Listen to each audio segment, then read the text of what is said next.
Hi, it's Sandy Wiley. Do you ever feel like you're not in the driver's seat of your own life? Like you want to go this way, but life is going turning you this way, the exact opposite direction in which you want to go. And sometimes for me, I feel like a little kid strapped in the toddler seat, you know, too small to sit in the front seat because it could kill me. You know that sign that says, you have to be a certain age and a certain weight to sit in the front seat. Sometimes I feel like, I have no control over my life. Like I'm literally strapped in the toddler seat in the back there. Not in the front seat with my hands on the wheel, the driver's seat. Remember that car? Any of you my age, that driver's seat. That I don't know is that from the 80s? Because I'm an 80s chick. But there's a song, driver's seat. I don't know, I forget the rest of the words, but yeah, so I mean, I'm behind the wheel, but I'm not going where I want to go in my life. They say all the those books I've read, self-help books, not really spiritual books, but they're kind of like self-help books or books of encouragement. They say, do what you love and the money will come. Well, for me, it's the exact opposite, okay? I do what I love every single day. From I wake up 4 o'clock in the morning, I'm not kidding you. So from then till about 12:30, 1 o'clock in the afternoon when I leave the house for a few hours to run errands and such, I'm writing poetry.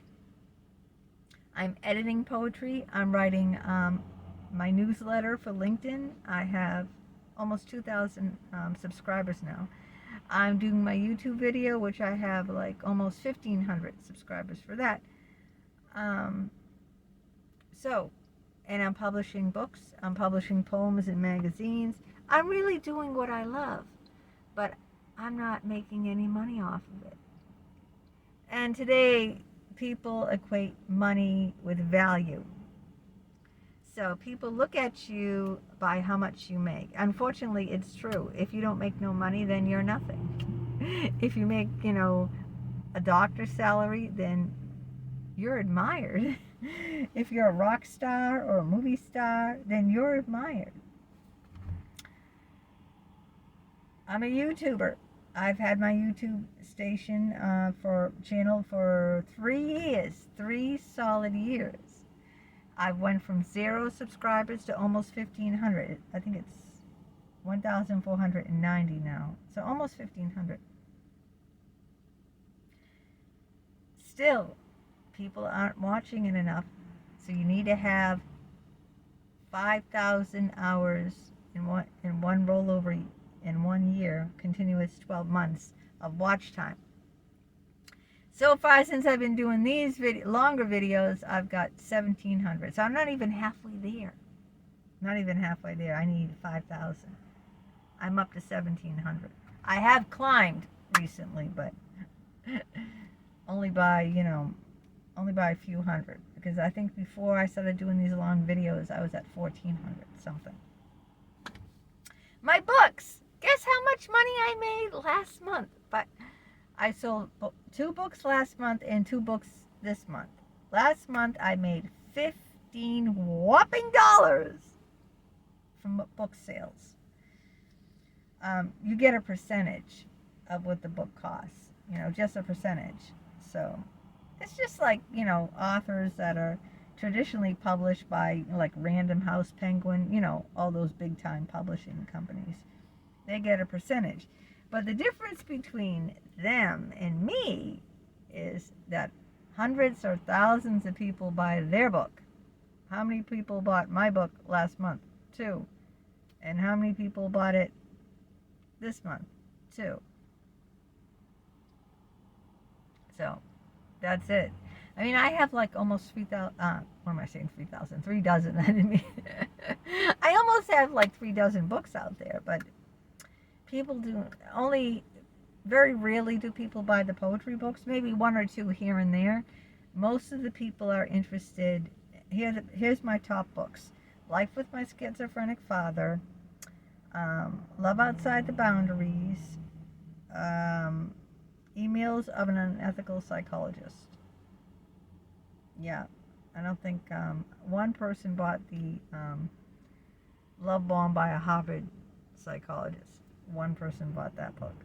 See, if I was traditionally published by like Penguin or Random House, or I don't know all the names out there, probably when that book came out, I'd probably have like hundreds and hundreds, maybe thousands of people buying it. That's how the real authors, that's how they get their money. But anyway, I'm going off track now. I'm trying to say that when I do what I love, I don't get any value.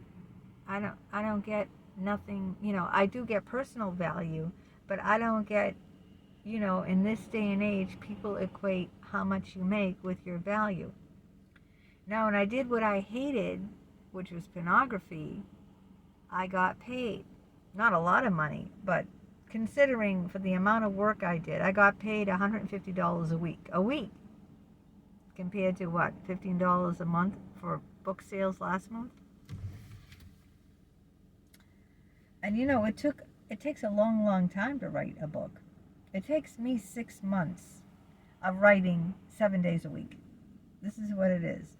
6 months of writing 7 days a week. I don't write the whole day. I write several hours, but, and then you have to edit it, and then you have to, there's a lot more that goes into it. How much time did it take a day to do those pornography videos? The video alone was like no more than 10 minutes. To get made up and dressed was probably, I don't know, for me, maybe 20 minutes. That's a half an hour. To edit it and everything. So we're probably talking less than an hour a day. And to, write back people and respond to messages from men. Let's just say an hour a day, 7 days a week. So, because I worked 7 days a week when I did that. 7 hours a week. I got $150 for 7 hours work. Yep. When I was security, I got $10 an hour. So, let's do the math. When I worked security, I got $10 an hour. So 7 hours would have been what? 7 times 10 is $70. $70. When I did OnlyFans, I got $150 for 7 hours. Wow! Over double, right? But I hated doing that, I don't want to be known for like a piece of ass, you know what I mean? It's so degrading. And it was so phony too. I love dressing up. I love doing the wigs and the sexy costume. I love all that. But it was really phony because those men really thought I was getting aroused when I wasn't. And when I had sometimes I like left it was all phony. It was all an act. It was all an act. Just giving it to you straight. It was acting. What I call it was adult entertainment. When I did my karaoke, I called that entertainment. But when I did my porno, I call that adult entertainment.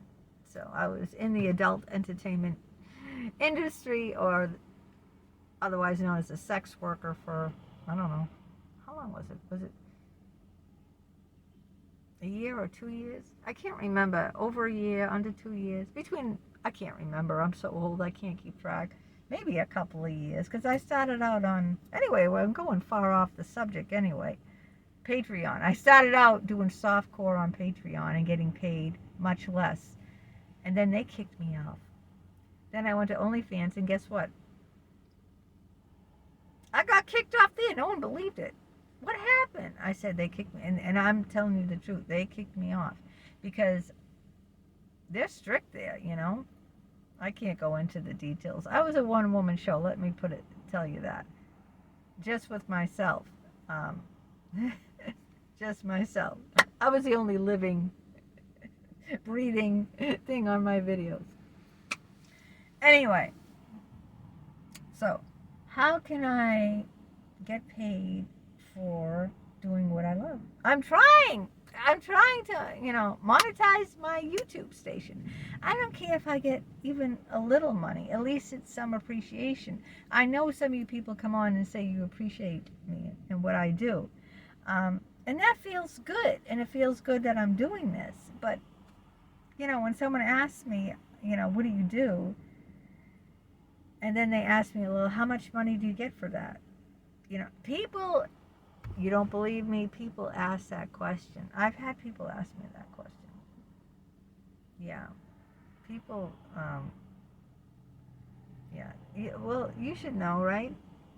People go up to you and say, well, are you married? Do you have any kids? Well, why don't you? Don't you want kids? Or if you have one child, they'll say, why do you only have one child? Don't you want your child to have a sibling? They will ask like really intimate questions of people, like it's not like their best friend or something. That, okay, this is my good friend, I ask or something. It's like, yeah, I just don't believe in prying in people's business like that, but they do.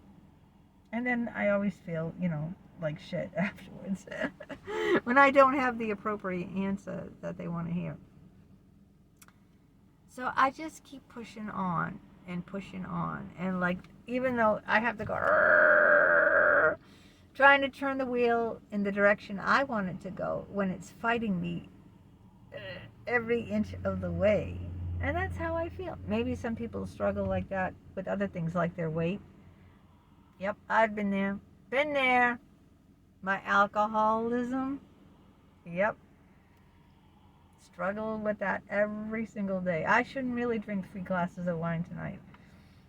Maybe I'll just drink 2, and then I get home and I go, nah, 2 will do nothing for me. I want to feel a little buzz. What's the point if I'm not going to feel anything from these drinks? It's not like I'm like, but you see what I'm saying? How do I get my life to be in the direction I want it to go in? I mean, maybe you feel that way too. Maybe you got the great career, but you're not happy in your love life. Maybe you haven't met the one. Maybe you have met the one, but you're not happy on your job. Or maybe you're just not happy with yourself. Maybe you look in the mirror and say, you know what? I'm chubby. I want to lose 15 pounds or something like that. In other words, it could be anything, right? It doesn't have to be a career. It doesn't have to be a love life. It doesn't, it could just be, with your own personal self, you're not going in the direction you wanted to. Like, you want to be this way, and then life is turning you this way, right? You want to be 20 pounds lighter, and you keep trying, but the scale keeps turning you that way. You see, it's not just like in one area of your life, that you feel like, Jesus, I'm not in the driver's seat of my life. What am I? I'm a toddler strapped in the back. That's how I feel. So I wanted to come on and tell you that. I wanted to share that with you, and wanted to see, do you feel like you're in the driver's seat of your life? Meaning, do you have control? Are you happy where you are? Do you think you're in control of your life? Are you happy with what path you're on? Whatever that path is, you know what I mean? Whether you want to be single, whether you want to be a career woman, whether you want to volunteer in Africa, I don't know what weight you are. You're happy with your relationships in your life, whatever it is, okay? Because do you feel like you're in the driver's seat? You got this. You are in control. You can take this vehicle anywhere you want to take it. With relationships, with careers, with yourself, your own personal goals, that you are in control. Because I tell you what, not me. I'm not. Not at all. Not happy at all with myself. Not happy at all about where I'm going. I don't know where I'm going. It's just like I'm behind this car and I'm driving around, going nowhere. Like keep driving. I'm burning the gas. But for me, it's burning years of my life. Like, just like burning the gas, like pretty soon I'm going to be on empty, just like this car, right? And guess what? What have I done? What do I want to do? Like I told my husband, I want to die a famous writer. That's my goal. I want to be a famous writer because I feel like when I write something, I feel immortal. Like I can be dead just like writers, like poets, famous poets, right? They're dead for hundreds and hundreds of years, centuries ago, but people are still reading their writing. People still know who they are, you know? So I kind of like want to put my stamp on this world, leave my mark, through my writing. Certainly not through the karaoke. The karaoke is just like entertainment. I love doing it. Don't get me wrong. But I have no desire to be a professional singer or a professional entertainer whatsoever. I don't like that lifestyle. I just don't have the desire for it. It's fun, but no desire. But what I desire is, in my writing. But that's, it's not happening the way I want it to happen. I can't come on here and say, hey, guess what? I'm on the New York bestseller list, guys. I can't come on and do that, right? I can't say, go to your Barnes & Noble store and you're going to see my books. Or I can't be on Oprah promoting my book, right? I can't say, hey, guys, tune in to the next Oprah show. I'm going to be on it promoting my book. It's like, right? I can't say any of that stuff. I mean, like I haven't gotten to where I want to go, And I used to think that was through relationships, through like being someone's wife or someone's mother or someone's friend or someone's lover. Now I don't feel like it is at all through relationships. I'm telling you now straight.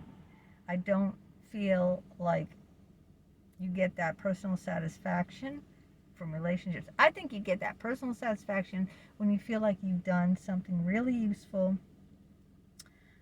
with yourself that you're real proud of, and I don't know how to, and you're recognized through the eyes of others. Yeah. Like those famous poets that people are still buying their book. They're recognized as great poets. People visit their graves. I went to Anne Sexton's grave. Who else did I go to in Concord? Oh, I'm drawing a blank right now. But I went to famous writers' graves, more than just Anne Sexton, and she's at Forest Hills. But she was one of, I've got a lot of her books. I went there and, I never met her. I didn't know her, but here I am visiting her grave. Because she left a mark. And I guess that's all I want.